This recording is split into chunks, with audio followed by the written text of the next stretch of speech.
Jason here with Blue Tactical. You know, people ask me all the time about how coming to Blue Tactical is as valuable as going to live fire range. And there's many aspects of this and many ways to answer this question, why coming to Blue Tactical can not only be as good, but actually better than going to the live fire range. But today I'm just going to address one way that Blue Tactical can help you become a better shooter, and that is dry fire. So when people ask me this question, I ask them, well, do you think dry fire is a valuable way to improve your skills? And sometimes people don't know. And so, and I'll tell you it is. So you ask any pro shooter about dry fire, and they'll tell you it's an essential part of their training practice. And for them, they do it almost every day. In fact, Max Michel, the Sig Sauer team captain on their shooting team and the fastest shooter in the world, owns the same system that we have at Blue Tactical, and he trains on it every single day and would tell you it's an essential part of his training schedule and regimen. So dry fire is very effective and very helpful, and I'm going to give you 3 ways that it can really help you.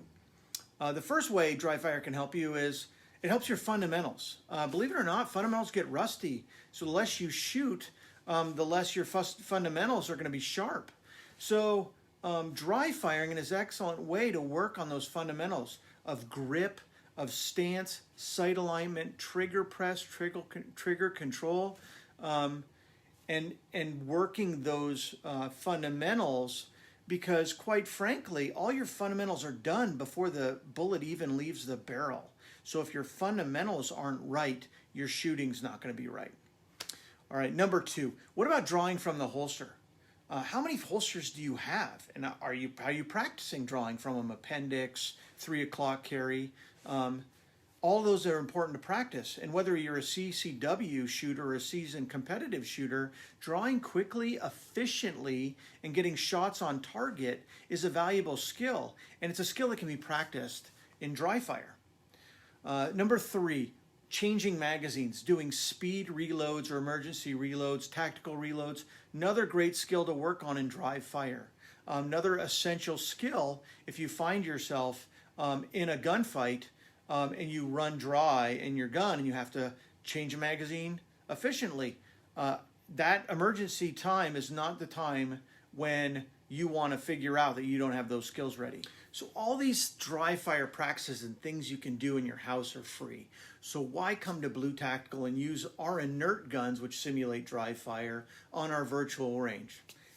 Great question. I'm glad you asked it. Well, I'll give you a few reasons. 1, it's not boring. At Blue Tactical, you receive feedback on whether you're holding the gun steady through the trigger break. You're just not getting that when you're dry firing at home. There is no feedback unless maybe you put a dime on the slide and yeah, you kept it steady through trigger pull, but did you hit what you were looking at? Is your sights aligned properly? 2, when you work on your draw procedure and technique, you can actually know how fast your draw is at Blue Tactical, and if you're hitting on the first round, we can actually time you. You can't do that at home. You can work on other skills that are fundamental in shooting.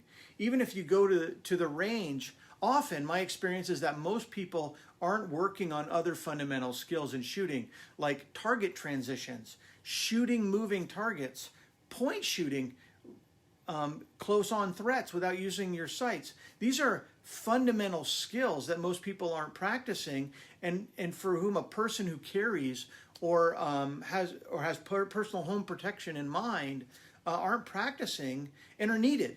Because let's face it, bad guys aren't going to be static targets, and that's usually what you're practicing. Number 4, weapon positional shooting. Coming up from low ready to target and trigger press, it must be practiced. And without feedback, can you know where your hits are?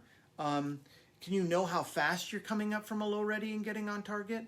Sure, you can dry fire that at home and practice it, but you're not getting the valuable feedback like you would at Blue Tactical. How about shoot, no shoot decision making while practicing? These are fundamentals that can be worked all at the same time. So here at Blue Tactical, helping you link reaction time, decision making, weapon motor skills all together can be valuable. And you can't do that in your garage. And it's actually really hard to achieve it on a live fire range. it's hard to link those motor skills and those fundamentals with decision making. You can put up shoot, no shoot targets, but you can't do dynamic training like we can at Blue Tactical. And lastly, hey, it's fun. Come down with your wife or some of your buddies, shoot against each other, and you'll be improving and practicing while you're having fun, and you won't even realize it. And so you'll, instead of trying to go through the drudgery of dry fire, you're actually getting feedback and having fun and going through simulations that are enjoyable and fun and will solidify that training experience and motor skill. Dry fire is a valuable part of skill training, and you need to do it.